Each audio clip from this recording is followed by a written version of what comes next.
And what is up, everybody? Welcome. Why are we rolling dice? Immediately, dice are like, woof. That might be me. Something. I keep accidentally hitting Fighting stuff time. while trying to edit. Love it, love it. Alrighty, let me pop this to me in the background. Oh, we're all mixed up. Yeah, I haven't put you where you belong. So this is the first one of these streams, so let me just quickly do that. Right, you belong there. Oh, that was quick and easy. Okay, everyone's where they need to be. Alrighty, welcome to How We Roll and Cyberpunk Red. Alrighty, so we have got a new group of net runners, edge runners, ready to venture into Night City, earn some eddies, and try not to die in the process. We're going to give you a little rundown on the characters. We did session 0 live last Thursday, but there's a few things we're going to kind of go over and finalize right before we kick into full play here. So, I will be your game master, as usual, Gorbad, joining us in either meat space or cyberspace, depending on who they are and what they are. We have our cast of characters. So, if you guys can just kind of give what your character is and a very brief description about what you are. The rest can kind of be uncovered during play, but that way everybody can at least have some kind of idea. So, Spook, you're actually up first in this rotation. So, introducing Spook. Okay, sorry. I'm gonna play a rocker boy e-girl named Bonnie Rockford, aka Nimbus Kitten. And her goal is to establish a huge following of simps to do her bidding. Alrighty. Next up, we have Satchmo. I'm gonna be playing Mallory Katera. She is a tech, and she specializes in the upgrading, invention of those upgrades, and duplication of really, really good, powerful weapons, hopefully, to keep us alive. She's more a weapons tech than anything else, so. Awesome sauce. Alright, Shagget, what have you got for us? I am playing Crow Magnus. He's a media who so far has mostly been undercover masquerading as a hobo on the streets to uncover locations of criminal elements and bad people. He's kind of a tracker character. Awesome to know sauce. where the kitty is. D. Pickering, thank you for the sub. Take pants off, hit the hype. And let me check to see before I go any further. Actually, no. Let me finish this out first, and then I'll do that. And last, we have Nat. Hey guys, I am playing Jiren Abji, and she is the net runner of the group. It's gonna be fun. I think so. Alrighty. And let me go back here and just say, alright, Shagget, End Times Prophet, CD, Neo Gambit gifted a sub to Dave the DM. Prepper Jack, thank you for the cheer, my friend. K Jax and D Pickering, all either new subs, resubs, or gifting us some lovely bits. So we very much appreciate all of you guys. Thank you, thank you. Alright. So a couple of little tiny housekeeping things we need to just kind of address. So did all of you choose your bonus language that you got at rank 4? If not, that's a thing you need to do. I chose English. Very unoriginal, but yeah. Yeah, I'm also an English speaker. Which is funny because my name's Japanese, but also English. Yeah, Well, and I of could have course, gone either way. you're allowed to buy additional languages, so you get one at rank 4, which is your native language, for free. And then if you spend any points, you can buy up other languages as well. I'm working on Rosetta Stone.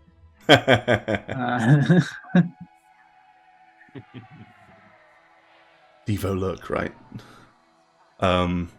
Okay, so as long as everybody did that, and then the other thing is all of you have. Oh, I broke that, so let me fix this and put that back where I need it. 1 second. Oof. Sorry, I had to poof a little.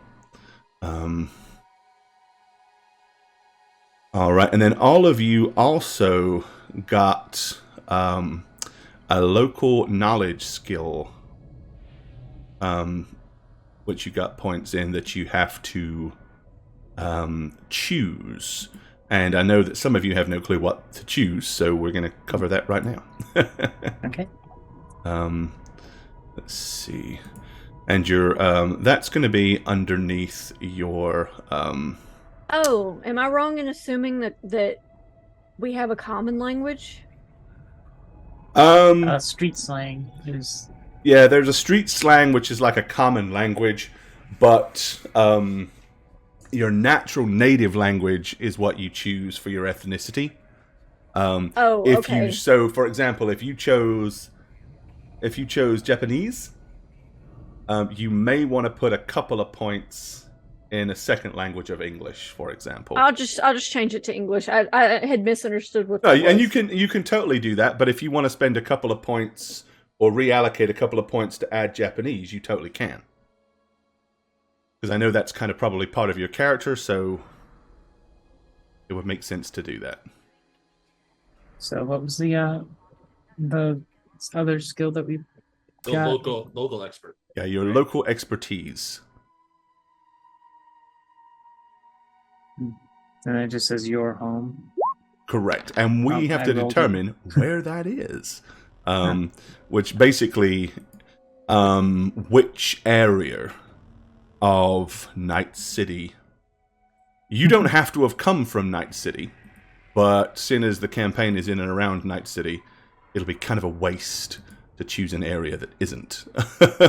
Yeah, Satch, don't choose a forest in Vermont because you're not an outrider anymore. Yeah, that was going to be my plan. Right. I was going for Vermont.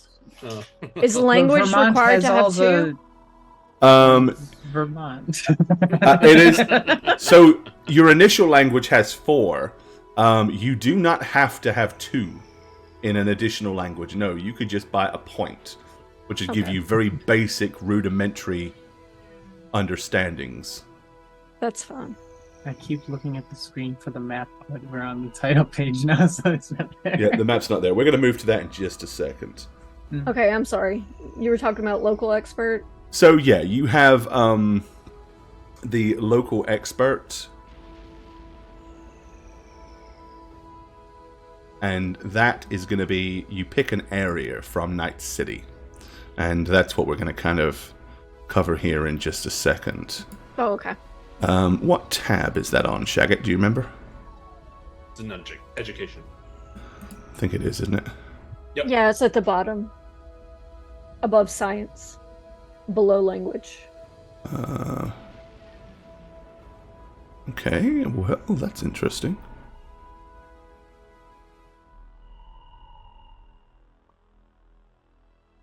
Because on the sheet that I'm looking at, it's not there. Well, we had to put it in. Oh, it wasn't already in there? There's a little section that says local expert, and there's an add tab. Oh, I see it. There it is. Yeah. Yeah, Okay. it's- I'm looking at a blank sheet. That's why I don't see it. Okay. Perfect. Okay, so let's move over to the map of Night City and kind of address that just a little bit. And we'll zoom out so that people can kind of see better where it is. So, the starting area for this campaign, you're going to start in Little Europe. So that is a rebuilding urban zone. So you can choose to be from there. If you want to be from a really nasty, horrible, dirty, filthy kind of dystopian post-apocalyptic area, you can be from the old city or the old corp center, this area right here. You can also be from the upper marina, If you want to be from like the overpacked suburb areas, you can be from either like New Westbrook or Haywood down here, or even or Rancho Coronado. And then you've got the Glen and Pacific Playground, which are also rebuilding. And then you've got South Night City, Old Japantown, Little China, all those areas. And they're kind of, considered combat zones. They're still, while they're not as destructive and nasty as the downtown area here, the center, they're still pretty violent and, So you just really need to pick an area that you want to have spent a decent amount of time. It doesn't mean you have to live there, but you've spent some time. It's an old haunting ground of yours, and that's going to give you the ability to kind of pull knowledge from that area and know information about it. What the what? Hey, Jane Ivana, Resubbery, what's up? Oh, she's actually here. Oh my god. I mean, she's a new subscriber. Yeah, how you doing, 98 Jane? months means new. That's so funny. Well, welcome to the show, Jane Ivana. I'm glad you're here. Who are you? Tell us a bit about yourself. Yeah, introduce yourself. Yeah. So, by default, as I said, if you want to choose Little Europe, we're going to start there. But I'm not promising that we're staying there. So, I only have one question about the color codes. Uh-huh. Does the different gradations mean something significant that we kind of know? Like light green versus regular, like green, or? It's just to more differentiate. leaning towards that way. So if it's darker green, it's more rebuilt Sure. Okay. than light green. And if I it's thought it was darker just to red, show the it's more different- hostile than light red. Zones. Cool. Okay. Sweet.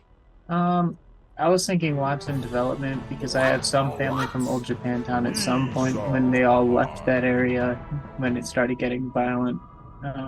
That's where most of them went, and it would make sense because the military base is there, and I got fired from Yep, my weapons that's tech up there. job for improvising. Yeah, there you go. Okay. So, by all means, Watson Development can be your local, the area that you have local expertise. I chose South Night City myself because that would inspire me to want to expose bad elements in the streets, and it's a Alright. dangerous area. So, And what about the other? What about you, other two? I think University District. Okay. And then what I'm going to do is I'm going to briefly tell you, each of you, a little bit about things you might know about that area. And then after that, we're going to just improvise it outwards. So.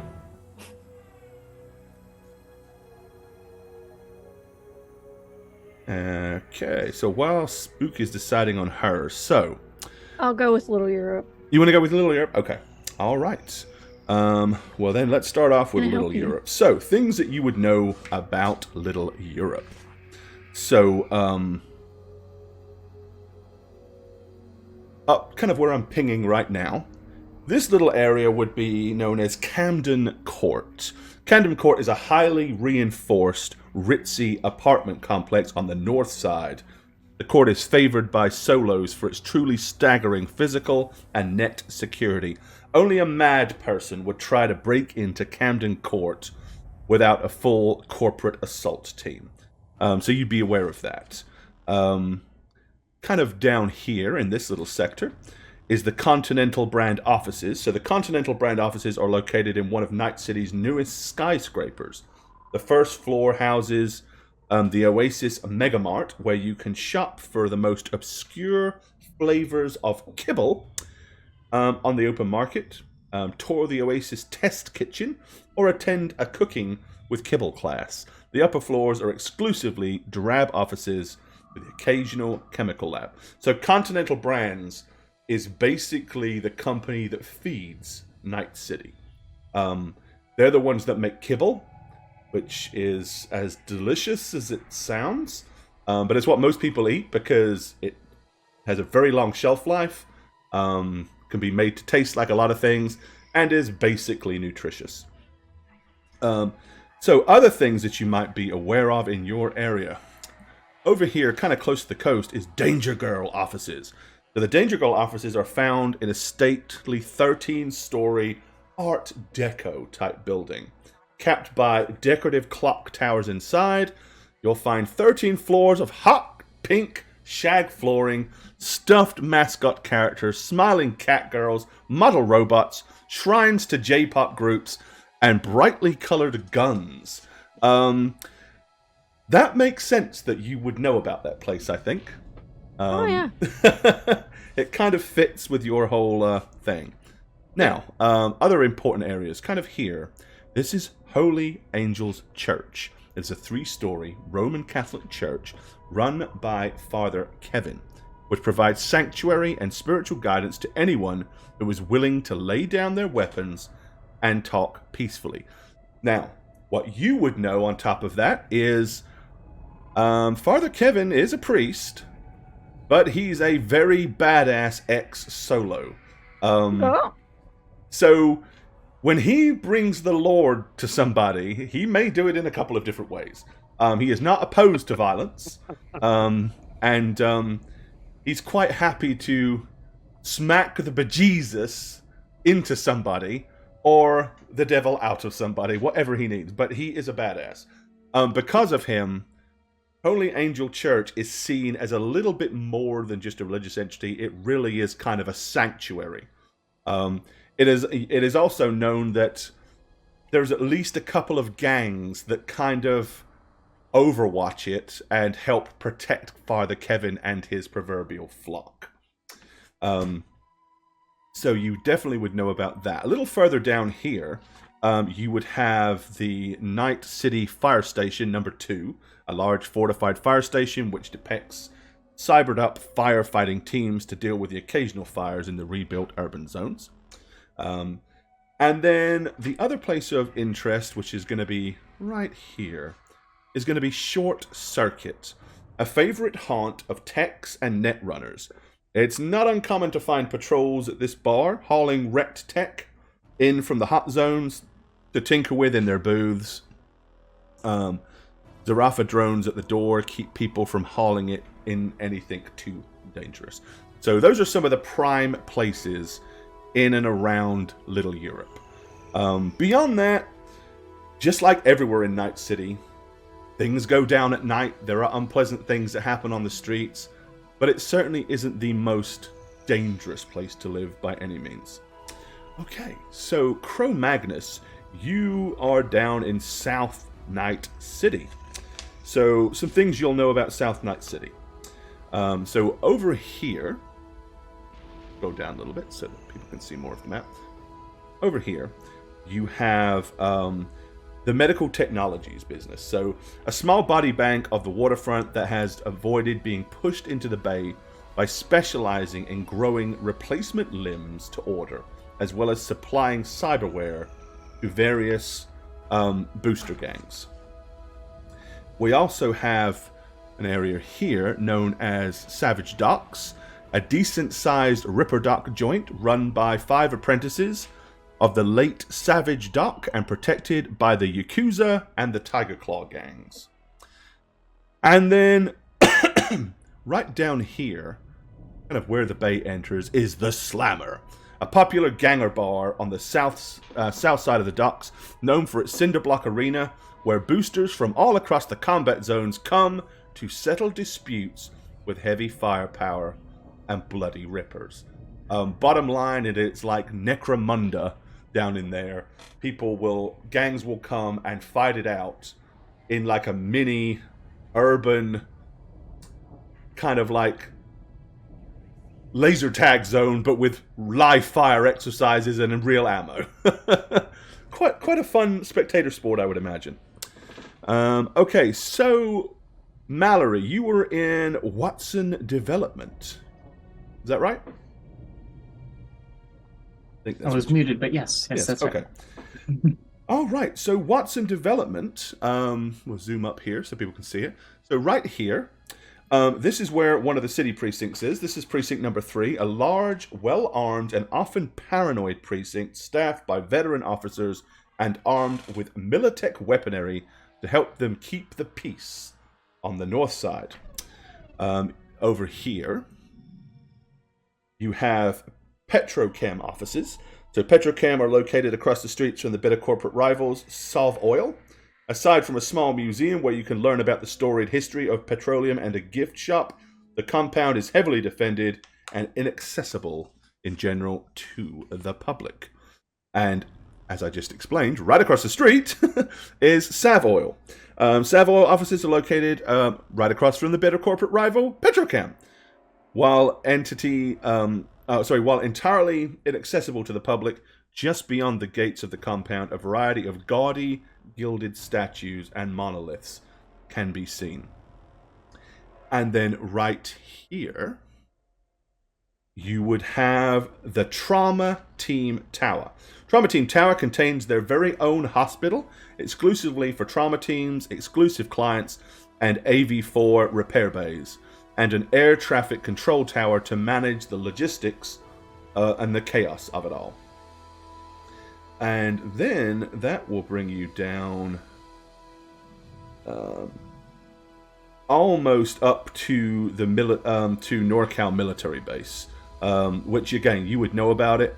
But inside the NorCal military base is where you're also going to find the Militech offices.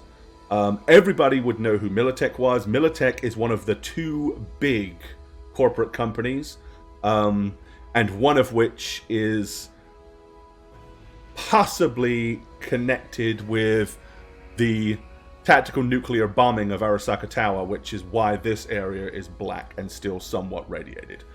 There's numerous rumors that float around the Night City about how that happened. Some people say that it was two companies that both hired, one hired Militech, one hired Arasaka to kind of protect their interests, and they ended up in a full-scale war, and Militech struck the final blow.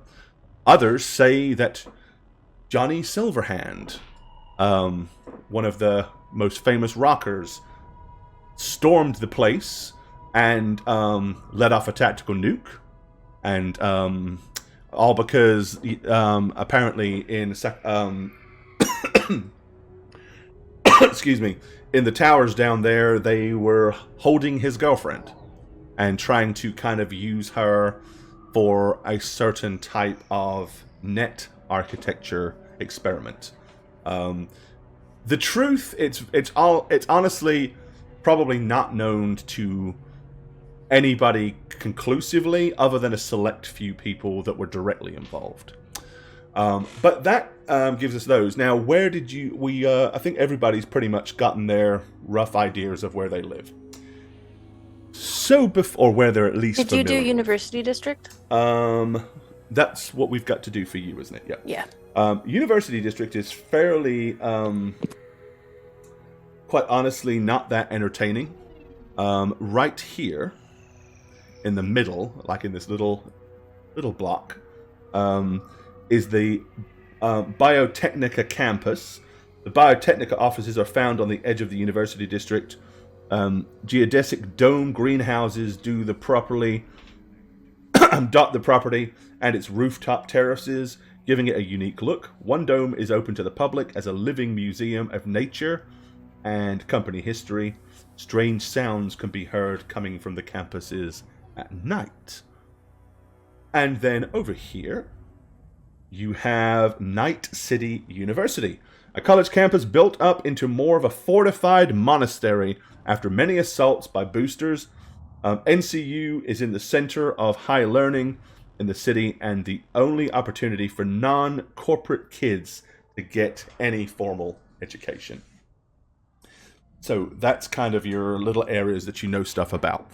So anytime you guys are in those areas, or anytime someone is discussing those areas, you absolutely have the opportunity to make rolls to see if you know more about that stuff. So how are you guys deciding on why you've all come together as a group of edge runners? Now, obviously, edge runners, generally, they can come into play for lots of different reasons. First and foremost, usually money, because it is hard to survive in Night City. There is no welfare system other than scrounging it off the streets, stealing it, killing for it, or otherwise earning it. And if you don't want to join the military, or if you don't want to become, or if you're not privileged enough to be an exec, you're kind of forced to do it the hard way. And edge running seems as good a way as any. So, I don't know if you guys have had any discussion about how you all know each other, or if you just want to all know each other because you're all pulled into this initial mission. That will work too. Well, I always assumed that my character would have contacts, more acquaintance than friends, who help him with his armor repairs and stuff, and that would be Satch's character. So you could certainly have a tie-in there, yep. And needing a netrunner to disseminate some information, like some shards or memory chips that might be encrypted, he would go to Nat's character. Okay. I mean, that just makes logical sense because he's trying to get information. Right. And you're a groupie of Nimbus Kitty because you love to watch her vids. I honestly it's think your guilty pleasure. He would know of her, but maybe just because he's in media, so he would have heard of her, obviously, and her influence. Maybe gone to her a few times for rumors, like the vague rumor mills that could crop up because of her influence. But I would think that relationship would be more acquaintance-based, like barely know her. Right. Because she is kind of a celebrity of us, you know? Okay, so that was what I thought. But why, if she barely knows you, would she edge run with you? Any input on that? That's a good question. Why you think? You might want to edge run I just with want these? money and I need content. So Okay. Oh, so I'm an outlet I'm a potential media outlet, right? Yeah. Love it. Makes sense. Okay. I mean, they're gonna want to know. My fans are gonna want to hear about like the goings on and like what's the hot goss. And I'm pretty sure that you can like find that for me because that's your job. Hey, makes perfect sense. Yeah, I think for me it's like I got fired from Militech because I was improvising again. Again. And they like it, to be controlled substances for some reason. I was just trying to make the client happy, and taking bribes to do so. But I'd need to make money, and the easiest way to do that is to find people who need my services. And right now I'm considering this kind of like field work. It's like anthropological weapons tech therapy. I'm just following you guys around, seeing what you guys need, because I think guns in their own are perfect, but people suck at shooting them. So if we can make guns that are better at being shot by idiots, then gotcha. We'll have some kind of working relationship with them. Okay, that makes perfect sense. All right, so very, very quickly and a very quick, brief crash course on stuff and things. So everything really comes down to one of a handful of things in this game. Either skill checks, of which there are many. Your skill checks are always going to be one of two things. They're either going to be against a difficulty value or against an opposition. So it's either going to be your stat that associates with the skill, plus the skill, plus a d10, versus a difficulty. Or it may be your skill plus the stat and a d10 versus their skill plus the stat, or a d10. Combat pretty much works the same way. You take your attacker's stat and skill plus a d10, versus the difficulty value to hit a target. Unless they happen to have a ludicrously high reflex, which if it's 8 or more, they can actually utilize their what is it called? Should I get my brains backed? What are we talking about? Sorry. Evasion. They can use their evasion skill. Yes. I'm sorry, not reflex, dex. They can use their if they have Dex and evasion. A dex Correct. of 8 or higher. You can choose to use an evasion, which basically means you would make, instead of them having to hit a difficulty value, you make a roll, and whatever you come up with, that becomes the difficulty value. So it is effectively you either moving before you're shot, diving out the way, matrixing the bullets. It's however you decide it is. But the bottom line is it means that you have the ability to kind of dodge range fire. If you do not have at least an 8 in in dexterity, you cannot choose to evade. You need the reflex to be 8.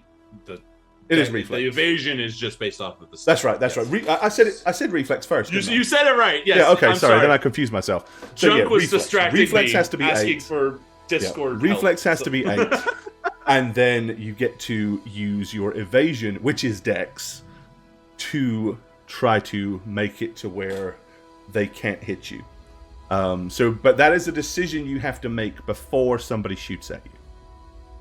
So if somebody's I don't think I'm going to remember any of that. Oh, it'll all after a couple of sessions, it'll just be second nature. You've just got to. It's because it's new. So anytime I say, okay, somebody is shooting at Seren could say, okay, I am going to try to evade this if she has the ability to do so. If you do that, then you will make that skill roll, and whatever you have, that becomes the difficulty value to hit you. If not, it'll be whatever the difficulty value is for that weapon versus that range with any other modifiers that may or may not apply. Beyond that, there's not a lot to it. It's not that difficult. If you have a weapon that is capable of it, and you have at least 10 rounds in the chamber, you can choose to use auto fire if you have the skill. Auto fire could potentially do an awful lot of damage. If you have that ability, you can also choose to lay down suppressive fire.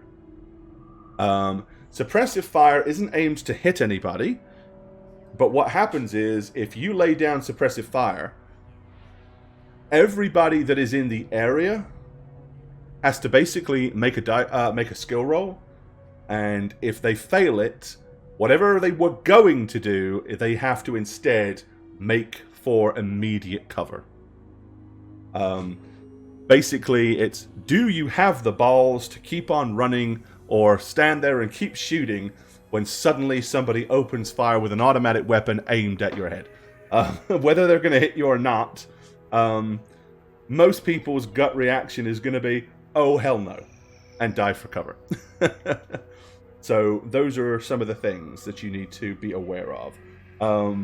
Other minor things to note. You have armor, I hope, of some kind.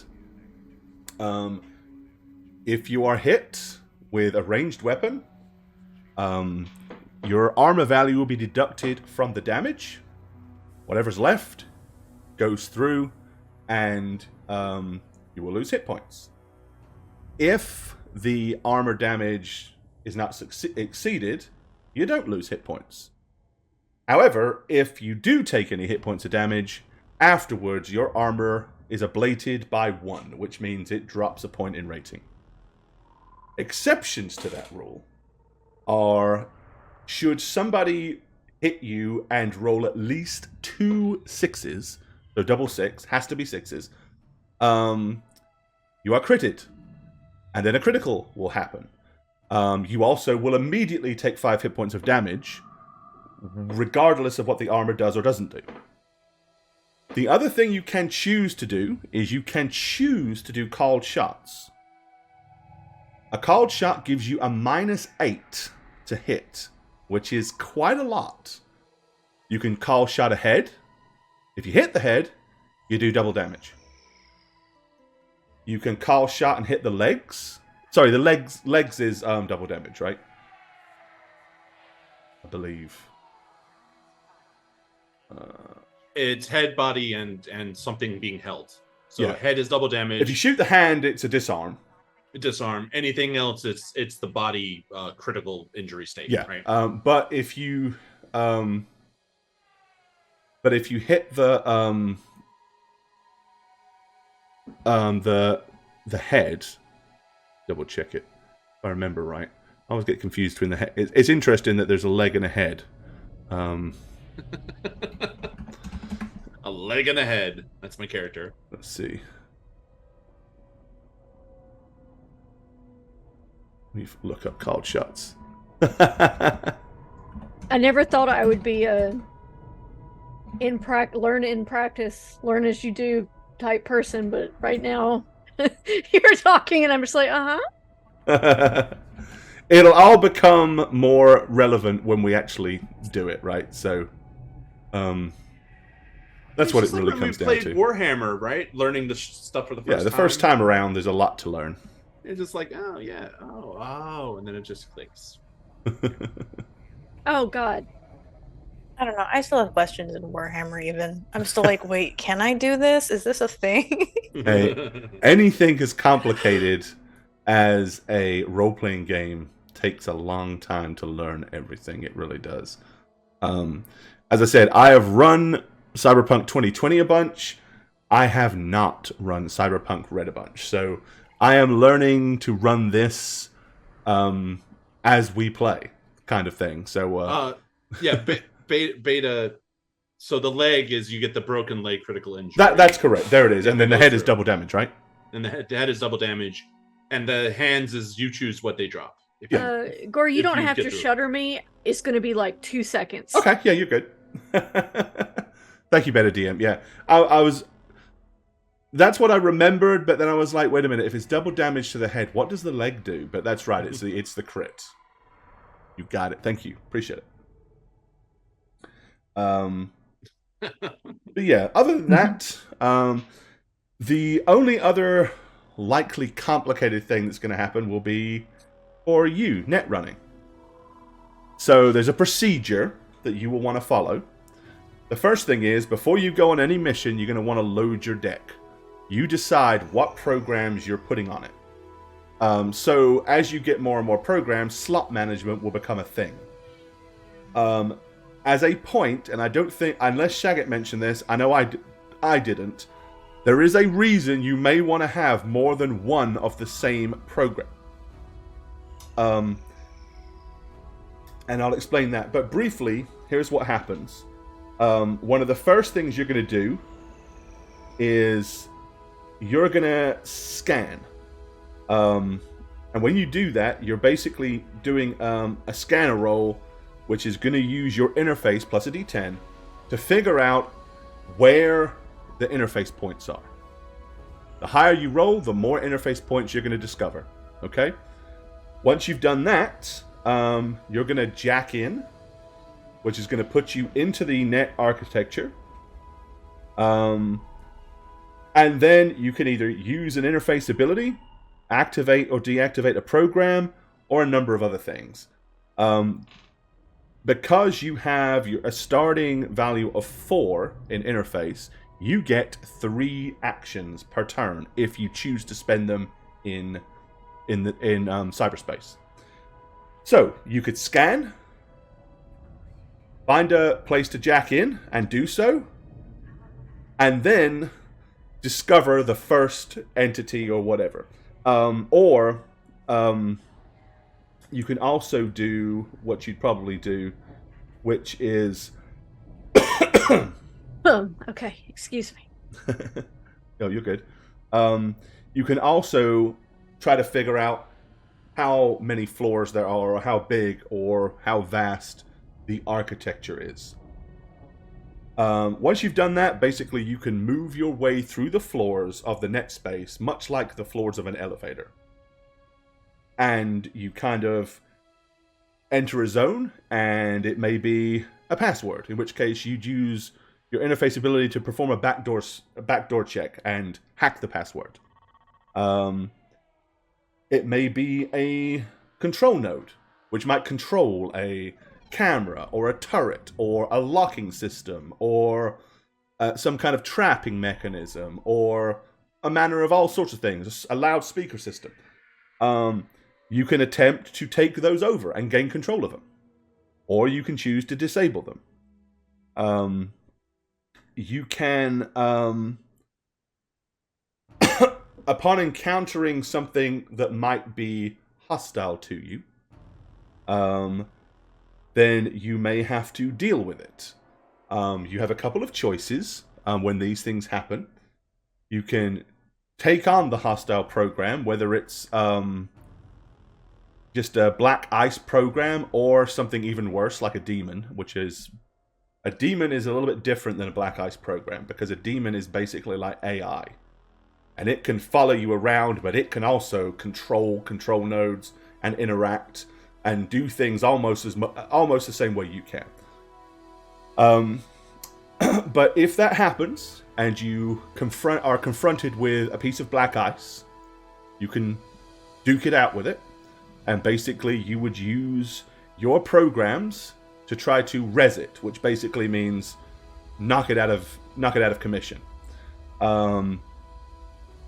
It will attack you, you will attack it, you will defend yourself, it will defend itself, and eventually one of you will hopefully succeed.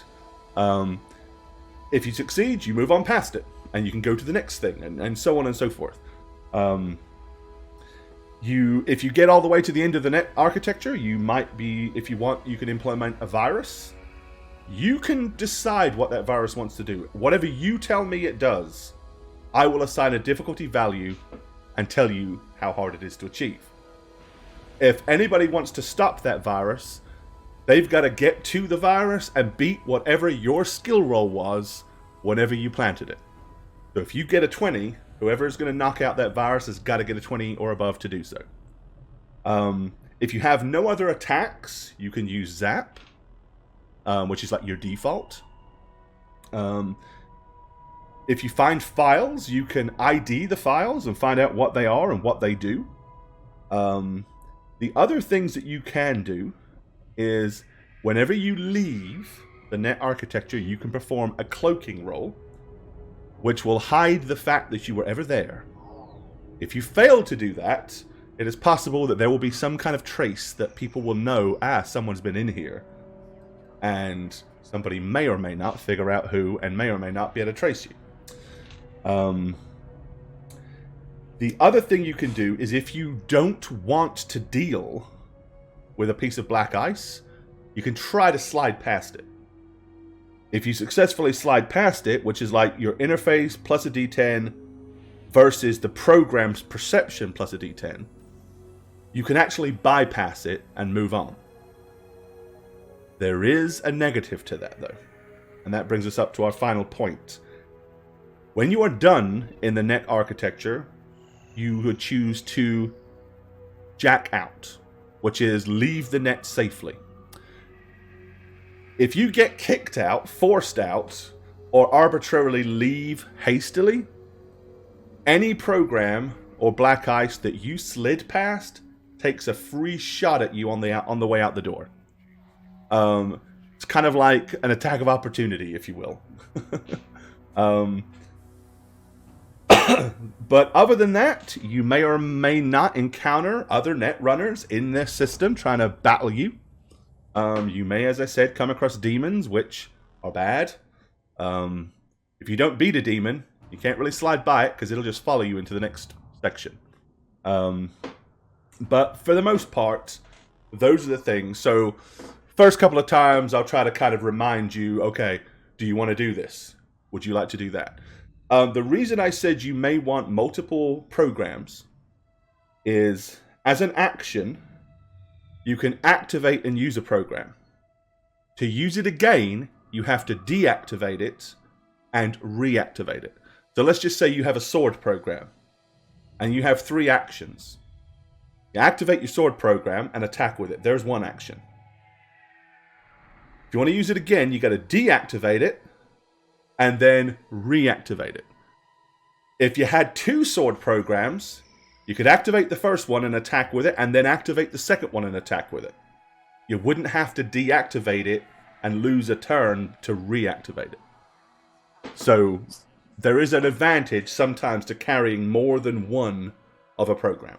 So I get 3 actions. Yes. The activating is an action. Activating is an action. When you activate, it happens. So if you okay. activate your sword, That your was my sword question. attacks. But That was after my that question. attack, to use the sword again, you've got to deactivate it, which is an action. Okay, makes more sense. So you could use a sword and then zap. Okay. No, I'm good. I get it. Okay. Was that not how you thought it was? No, it was. I was just curious whether you can enter with everything active, but it makes sense because you have to activate it as the action to make it Correct. happen. Yeah. So it clarifies. Okay. Yeah, the sense of Yeah. The action of activating it is basically you use it. You use it. Right. But then you've got to deactivate it to reactivate it. So that's it. Cool. Alright, so that's kind of the gist. And the only reason I really went over that is because it's a little bit different. And on any given turn, you can choose to operate in meat space, or you can choose to operate in cyberspace. Your choice. Nice. So, there may be times when you have to take a pause. Another thing I'll tell you guys is, for example, there are some skills that can do some of the things that a netrunner could do. For example, with electronic or security tech, you could disable a camera. You may even be able to hack into a camera to see. However, your skill roll takes 5 minutes to complete. A netrunner does it in 3 seconds. So there's a huge advantage for a netrunner to do something. And they're not 100% tied to spending the next 5 minutes tampering with this camera. So there are things that can be done if you're not a netrunner where tech's concerned. But it does take a lot more time. So there we go. I saw on Twitter today that a Roomba escaped someone's home. I didn't do it. I It's promise. okay. It has no natural predators. But there are cats riding it around town right now. So anyway, that's kind of... we're not going to go into anything in any more detail than that. That's enough for you to know kind of how that works. And anything else you'll kind of more or less pick up as we go. For everybody in chat, as I said, I'm kind of new to running Cyberpunk Red. It's similar to 2020, so Oh God. a lot of it I know about, but there are going to be some things that I have to stop and look up, and there will be some things that I don't necessarily. I may not promise to get. I promise I won't get everything right, I guess is what I'm going to say. So we may have to retcon a few things and fix things as we go. But beyond that, we should be good to start. Okay. So let's go to Night City. So what we're going to do is we're going to say that you guys all met up. Let's choose an. Let me choose. Let's say. Yeah, why not? Okay. You all initially will have met up at a particularly unpleasant and seedy kind of bar. Ew. Of course. That's where you started. We're not going to start there, though. Okay. When you were there, we're going to say, just because it makes the most sense, that Cro-Magnus basically was contacted on his agent, and a girl called Callie Ortega wants to hire you and anybody that you can bring along to track down her boyfriend's killer or killers and bring them to justice. She doesn't care how. She was able to tell you that he was gunned down. Some security came, checked around the area, but they're not going to do anything. Fortunately for her, she has a friend in law enforcement that tipped her off to tell her that about Alex's death. And Alex's death, basically, it was obvious that he was gunned down. There was a little bit of information that he acquired from things he found at the scene. But seeing as they are not going to open up a case and do anything with it, he just gave her that information and said, hey, you can figure out a way to solve this problem yourself. Let me help you. She has said that she will be waiting to meet you at the scene of the shooting, which is in a little quaint back area of Little Europe over here.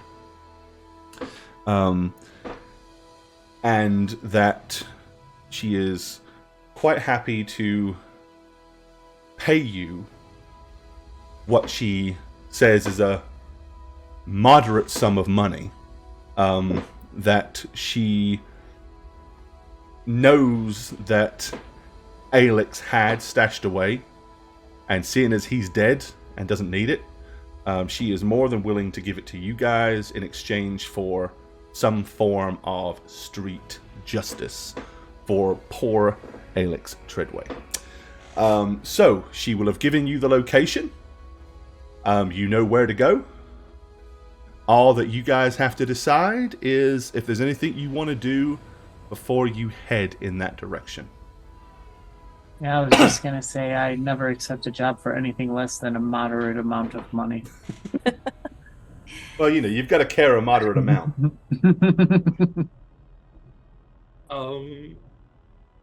Yeah, no. I mean, I'm gonna look at everybody. If we all met at the city bar, I imagine I gave you guys all that same information that I got. Uh-huh. Mm-hmm. And I'm just gonna say, shall we head that way? I mean, Alrighty. one sec. I'm gonna take out my selfie stick and I'm gonna make a video. Okay. I'm not gonna give like specific details, like their name and where it happened and stuff, and I'm just gonna basically just inform my audience that we're on the case to dole out some street justice because somebody was killed and it was totally not cool. Yeah, And I'm gonna kind of turn my face away as you're doing this, so I'm not immediately obvious behind you. I'm like behind Mallory and please, they're not looking as you're at hiding you. behind me. Jared. As you're like behind me, I'm just like, Crow, about your contact. Yes. Is she one of those people who looks like the person, or is this actually Nimbus Kitten? No, that is Nimbus.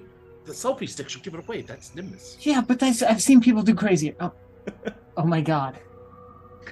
Hey, Simps, are we solving a murder today? Exactly. It was totally not cool, and like the authorities were totally bugging and didn't help at all.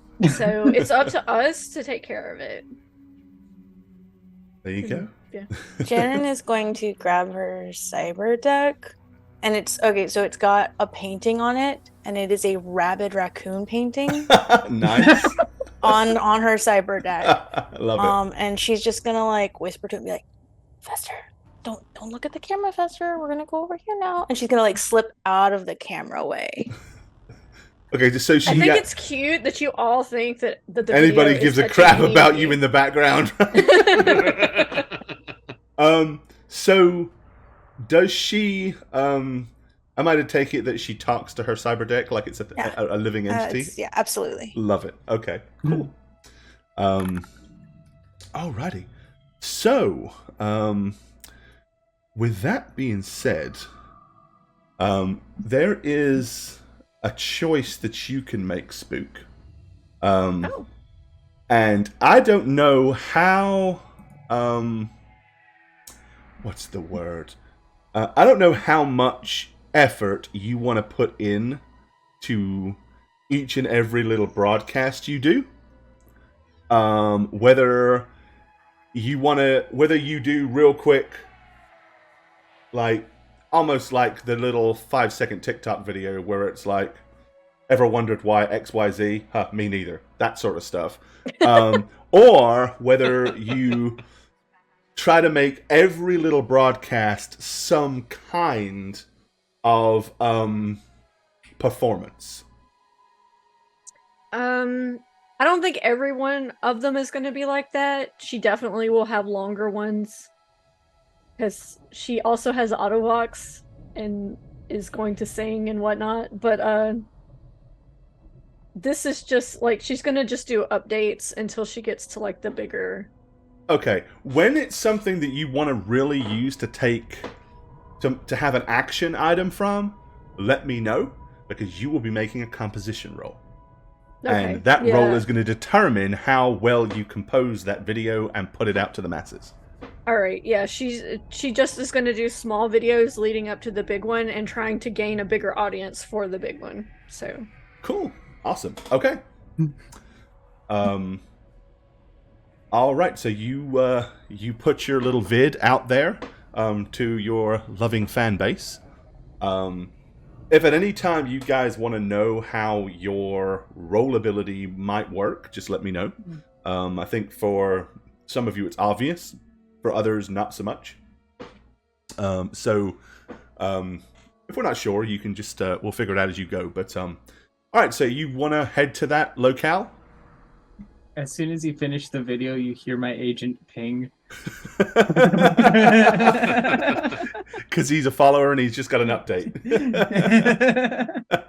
That's so cool. It's already fanboying. Love it. Or fangirling. In this case. So, yeah, let me... I'm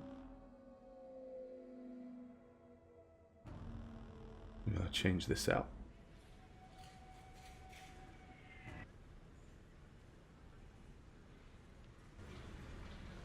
All right, so let's head to the meeting place.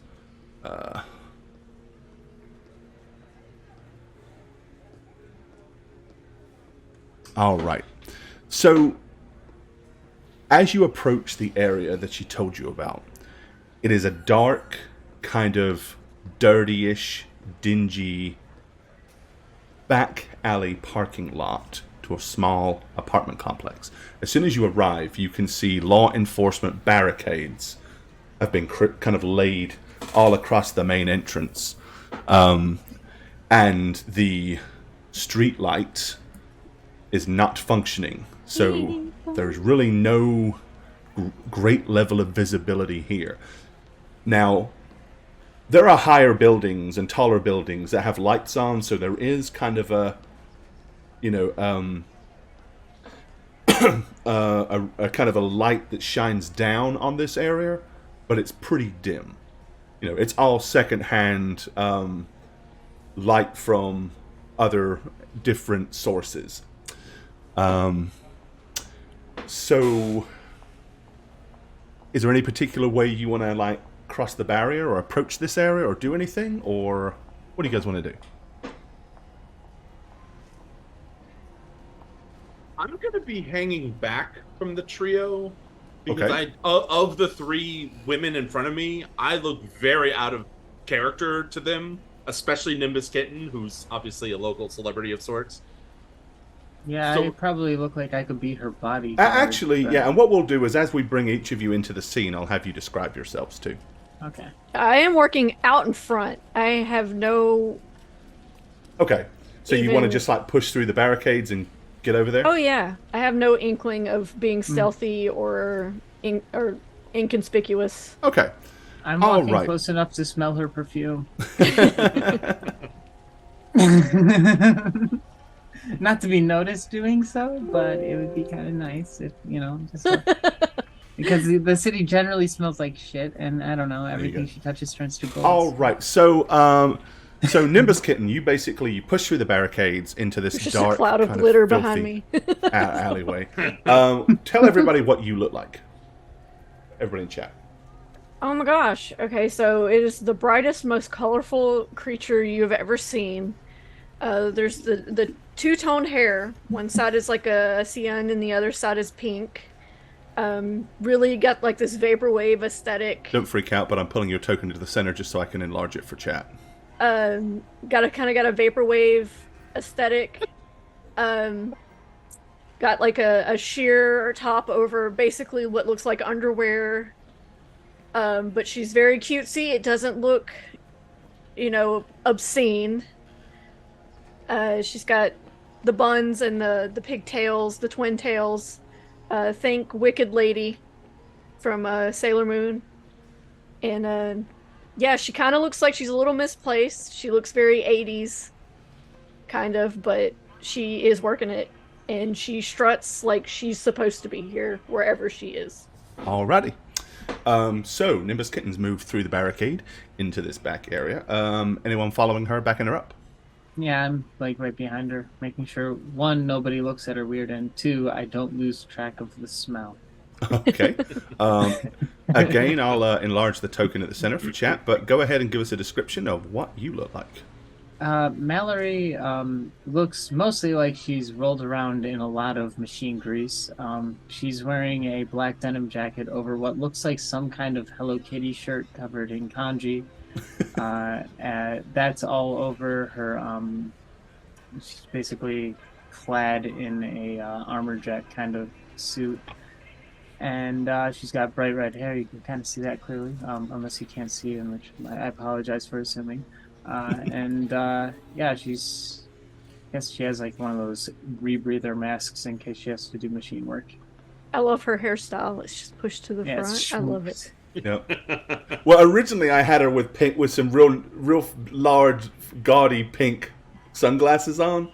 But then we decided she's not that fashionable, so we threw them in the trash. Yeah, no, she's kind of mismatched. She's got a bohemian jacket, a Japanese like K-pop shirt on. I'll have to add that K-pop shirt into yeah, with like bag lady chic pants and boots Nice. for running around and stomping. So all right, so Nimbus Kitten and Mallory, you're both through the barricade. So Cro-Magnus, you said you're kind of hanging back a little bit. Yes. Seren, what is she doing? He would come in just a little bit behind them, like not trying to stay away, but just not as comfortable right next to them, Okay. if that makes sense. So like just a little distance there. Okay. All right, yeah, so she's kind of hanging back at the barricade itself. Again, go ahead and give us a description of her, and same thing, I'll enlarge the token just for Sure. chat. She's got dark hair. She's kind of small, like small built, but she Hello, is nurse. very whimsical with like how she dresses. She doesn't actually worry about style. It's whatever colors and feel that she goes for. So like in my head it's like very streetwear, but like maybe the Tokyo streetwear type stuff, where it's streetwear but it's also bam colorful and nothing really matches. Also, all of her weapons and her cyber deck, obviously, as I've said, she paints and glitters and makes them whatever she feels like. So like there's drawings and glow paint, and the back of her cyber deck has a rabid raccoon in neon colors painted onto it. So yeah, very whatever she feels like goes, but none of it actually matches or makes sense. Yeah, so none of it's relevant to any level of quality fashion, No. but that's cool. Alrighty, how far are you? How many yards would you say you're hanging back? I kind of want to slink in when I notice the majority of anyone on the sidewalk or street that we are coming from is focusing purely on Nimbus Kitten, right? Well, Like so the eyes tracking her. in this maybe? area here, it's Can you kind blame of them? a back. As I said, it's a back parking lot area, Right. and it okay. has been sealed off from all entrances and exits, so it's actually completely empty. Okay, so if that's the case, I would walk closer to them. I mean, but I would walk like I was a drug-addled street person, kind of Okay. pursuing a prospective drug. I've got a question for you. Sure. You have a set of cyber claws. Yeah, they're hidden. Th- Absolutely. Is there any particular way you tend to hide those, or just for reference? Well, it's in my meat arm, right? I mean, it's concealable. Okay, that's what I'm it asking. says. Yours are concealable to where Mine you are flick them in, concealed. flick them out. Fine, that's all Yeah, I'm double but checking. fucking Wolverine going on over here. It's Yeah, just no, crazy. that's cool. It's the vernacular, yeah. Okay. So I would, and if there's no one around, I would be more part of the group.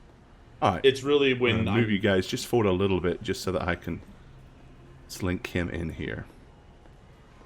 All right, and yeah, go ahead and give a description of you, and I'll do the same thing. I'll enlarge your token so everybody can see you. All right.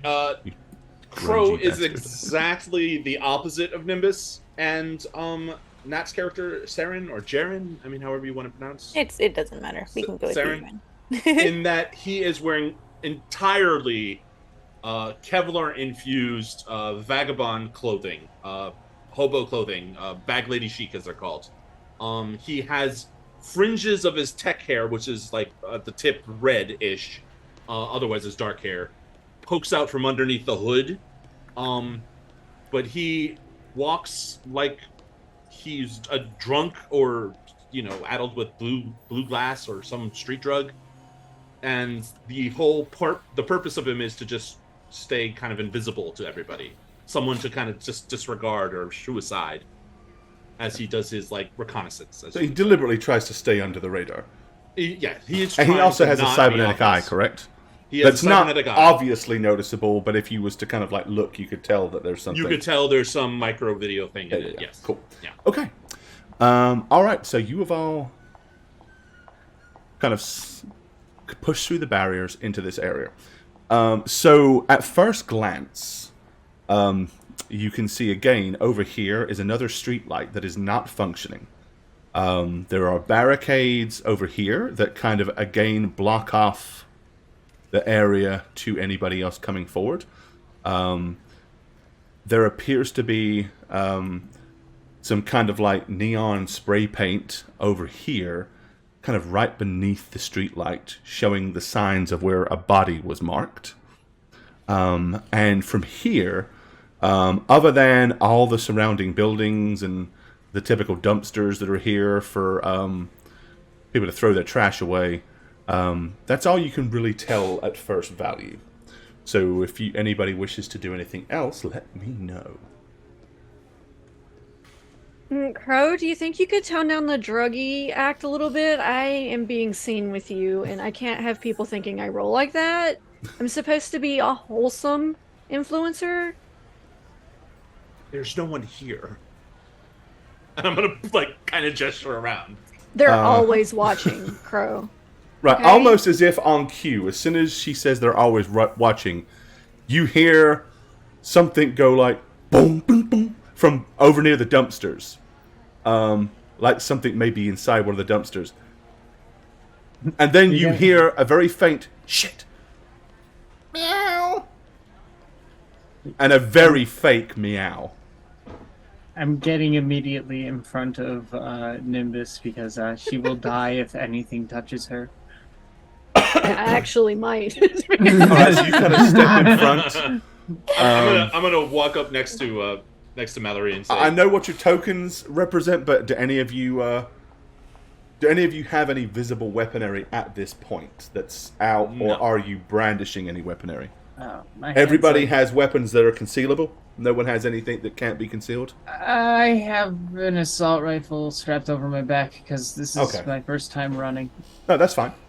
Just checking to know what's visible. Yeah. Okay. But I have my hand kind of over my pistol, ready to. I'm just gonna take out my flashlight and shine it in that direction, and I'm gonna say, Callie? Okay.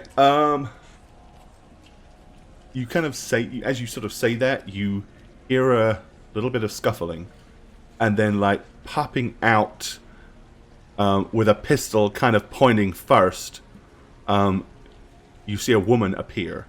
So she is kind of wearing kind of like very standard green, like a green jacket, blouse, shirt, plaid pants. She's got big flows, almost like 80s style blonde hair, and she's nervously pointing a pistol. Let's see, who is kind of front and center? All right, so Mallory and Crow, you guys are kind of up there at the front. So I would like both of you to give me a human perception roll. So that's basically going to be your empathy skill plus your empathy stat plus your human perception. And all right, so we've got an 11 and a 13. Wow, we suck. These are horrible. That's not as bad as you think for. I didn't say it's good, but it's not as bad as you think for. Okay. So this is human perception is your skill at like reading a person's body language, facial expressions, and things like that. With 11 and 13, both of you notice that her right hand that's holding the pistol is quivering and shaking. She's clearly trying to put on a forced kind of brave act and show some kind of intimidation, but it's very clear to you that she is crapping herself at this point. I'm trying to peer around their shoulders to see what they're looking at. I'm just gonna look at her and be like, "Hey, sweetie, we're just here for a job. We're just." Okay. She's like, Yeah, you contacted me, and I have my hands up, kind of like. Oh, is that Callie? Who the fuck are you? Oh, whoa, okay. I'm gonna ignore her. Hey, girl, I love your hair. Okay. She's kind of like looking in better lighting. Maybe she might know who you were if she wasn't so fixated on strange people in front of her. It's more of a, I have a gun and I might know how to use it type attitude. So, with my hand still raised and the light kind of shining up into the sky, because I still have my flashlight, Okay. I'm going to be like, Crow, you contacted me. She goes, you got any proof of that? Can you prove who you are? Can you? Well, you could go to my blog, video blog. He's otherwise incognito. Shine that glow stick in your face. Let me see you. I'm gonna put the flashlight under my face, which probably makes me look creepier than I intend. But she told me to, so I'm not gonna go like this. Okay. Crow, that's once you've gross. done that, and she can actually see more than just a dark, shadowy figure in the night, she kind of steps out a little bit further, and then takes a couple of kind of gingerly slow steps towards you. She's still kind of holding the pistol, but what you notice, again, it's more like 1 minute she's pointing it at you, and then she's like, it's being half lowered, and then like, as an afterthought, she picks it back up and points it again. He's like, you got my message. You're here about Alex. I'm here about Alex. And apparently you have, the friend in the NCPD has information that you were to impart to us. Okay, so she kind of, at that point, she comes up closer and eyes everybody, and you get a few strange looks and a few kind of curious looks. So you have a your ability is at rank 4, right, Spook? My ability? Your roll ability, sorry. Oh, yeah. Yes. Okay, alrighty. So you have charismatic impact. Hell yeah, I do. All right, I don't know what that means, but I got it. Yep. All right, so go ahead, if you will, and give me a roll on that ability. Right, a 13. All right. So with a 13, yeah, she knows who you are. She kind of like, you see her kind of like stop and look, and then she like squints and looks again, and then she like takes another kind of footstep closer to look, and she says, I fucking seen you somewhere. Where have I fucking seen you? Let me help you, and I'm gonna strike a pose. Okay. You can see her kind of still staring at you with that I know this face kind of thing, and she's waiting for the penny to click. But there's obviously some kind of recognition there. Then as an afterthought, she realizes, oh yeah, you were here for a reason. He says, body was over there. And she kind of like points with her unweaponed hand over towards the streetlight where you can see the neon outline of a corpse.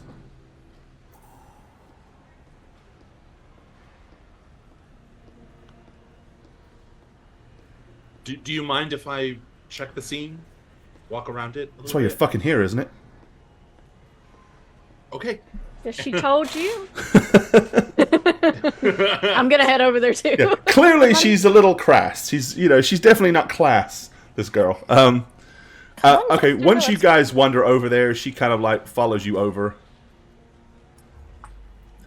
I would like to look at. Are there any cameras? Give me a perception roll, and we will find out if there are any cameras. Okay, you scan the area. Yes, there is a video camera up here on the side of the building. Okay. Right, as you kind of walk over, you kind of, as I said, you can see the outline. She's kind of like just staring down at it at this point. Is there anything any of you want to do in the vicinity of this? I mean, it's obvious where the body fell and how it fell. Yeah, I'm going to shine my light around the floor. All right, you can give me a perception roll then, please. Okay. You think they left a business card? Like, hey, if you meet someone else... Oh my Ooh. lordy. Alrighty. Come on, game. So here's what happens. So if we haven't told you before, it uses exploding dice, which means if you roll a 1, you get to detract an additional d10. If you roll a 10, you get to add a d10. Yeah, that's a 1. So we're taking 9 off of that. Damn, dude. That's rough. So, yeah. All right, you glance around at the floor. It's a floor. It's dirty. There's stains here. This is not a well-cleaned and kept-up area. Anybody else want to do anything particular? I'm gonna ask her if he'd been acting strangely at all before the event. If anything about him seemed odd. Okay, so... And a lot of what we're doing here is to get you used to some of these skills, right? So, you can try to get some information out of her. You can try to bribe her. You can try to persuade her to talk to you. You can interrogate her. All of these things are at your disposal. But if you want to kind of try to soften the blow, there's also a skill called conversation that you can do. That's how I'd go for it, yeah. Yeah, so go ahead and give me a conversation roll. Did he fucking act fucking weird or any fucking shit? Fuck, I don't know. See? Okay, 13. Yeah, so you pick up on her mannerisms. You kind of talk to her the way she talks. So she kind of thinks, yeah, this girl's one of my fucking homies. This is someone that understands how it is on the streets. So she's like, yeah. Alex had been fucking wigged out for a couple of weeks. Right there towards the end, right before this happened, he was real anxious about something. He was real stressed out and just fixating on... Never really said, but it was obvious that something was really playing on his mind, and it was something that he was seriously looking to fucking get his head around. And I tried to talk to him about it, but, I don't necessarily pretend to have been the best girlfriend. Quite honestly, in a lot of ways, I fucking sucked. Fucking boys, She said, but, shit, he definitely was acting strange. I guess if I'd have cared more at the time, I'd have paid more attention, and to be honest, that's probably why I feel so guilty about this whole damn thing now. Like, somehow this is partly my fault. You Alright, aren't what's Nimbus up to? high-profile motherfucker, are you? I'm just kind of standing there, just shaking my head and just kind of listening. Okay, alright. Just trying to be a nice presence. I don't want to interfere with Gotcha. Technique. All right. Yeah. Saren has moved over towards the trash can. She's like gone off on her own thing. What are you up to, Saren? I think Festra and I are gonna try to see if we can get some of the images from the camera. Okay. So first thing you want to do Yeah. is you're going to want to do a scanner roll, which is your interface plus D10 to see if you can locate access points. Bear in mind you have to be within like 6 yards, 6 meters, unless you do anything to upgrade Festus to where he can, or you and your goggles can like tap in closer. But you don't have to be that close to find them or see them, only that close to interface with them. Yeah. Okay, so I just click roll interface. Uh-huh. It should auto macro. Okay, 8 is enough to let you know there's really not much in the way of stuff to interface around here other than directly with the camera itself, but that is a thing. So you can, as long as you get within 6 yards of the camera, you can try to interface directly with it. Then I'm gonna sit up on the dumpster, on the top of the dumpster. Yeah, that'll get you easily And, within range. Festra and I will get to work. Okay, all right. So we're about to do a little net run. While that's happening, let's see. Cro-Magnus, you have anything else you want to do? Say? Piggybacking off of what Mallory said, but not being so crass because I haven't picked up that I should be. I'm just gonna say, what information did you find from the NCPD that you said was possibly useful to us? Yeah, there's a couple of things. He gave me this. Said he found it inside his jacket pocket. And with that, she pulls out and hands you an empty shotgun shell. But it's kind of weird because he was a fucking pistol guy. He never owned a fucking shotgun. And I've never seen him carry one. Were the wounds also, on the body consistent with a shotgun? But that's just it. He said that no one was shot with a shotgun, and there was no other shells or shotguns found on the scene. Just this one in his upper jacket pocket. See, Alex was a retired solo. They said that there was a bunch of blood that they found here on the scene. Most of it wasn't Alex's. So I bet he took a few of the bastards with him before he went. But,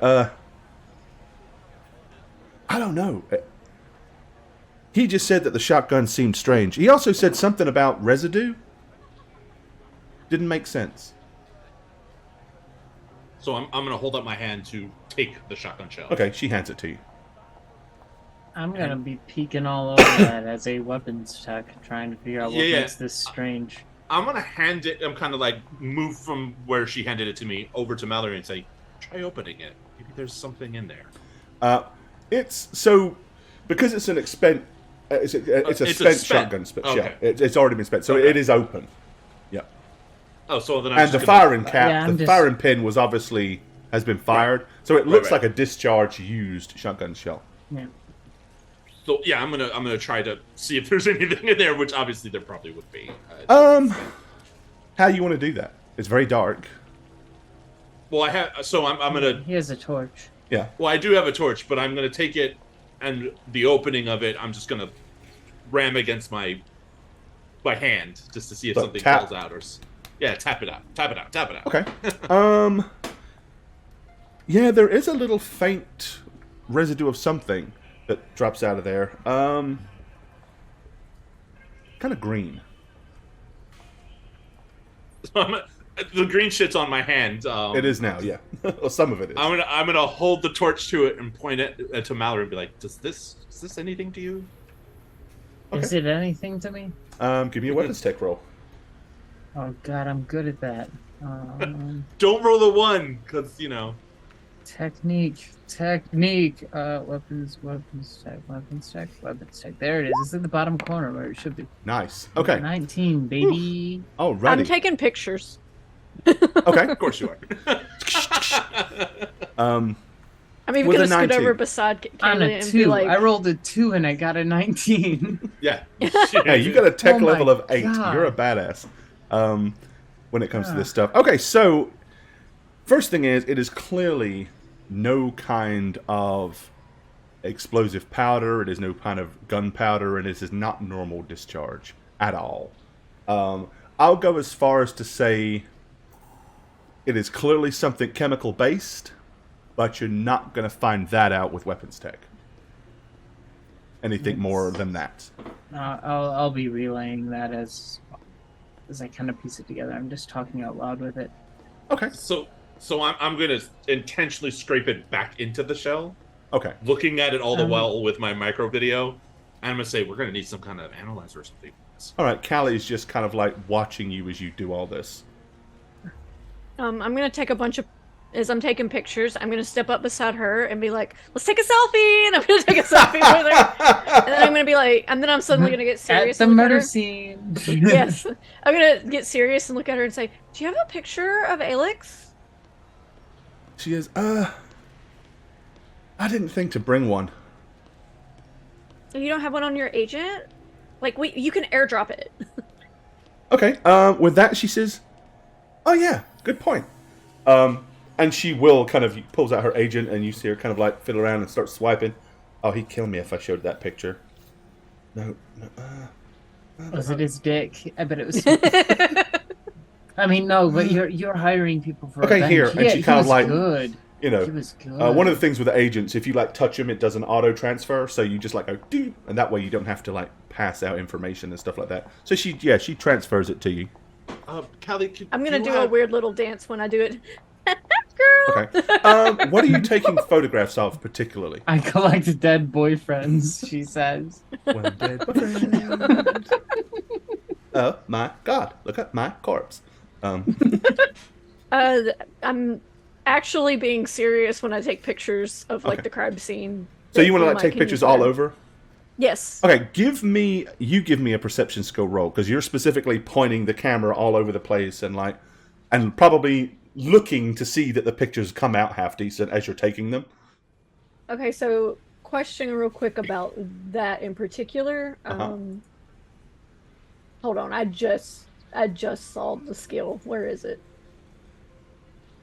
Where's the perception skill? It's, perception's awareness. It's an perception's it's an higher. awareness skill, yeah. The reason I was asking is because I also have a photography skill, but my perception's bigger.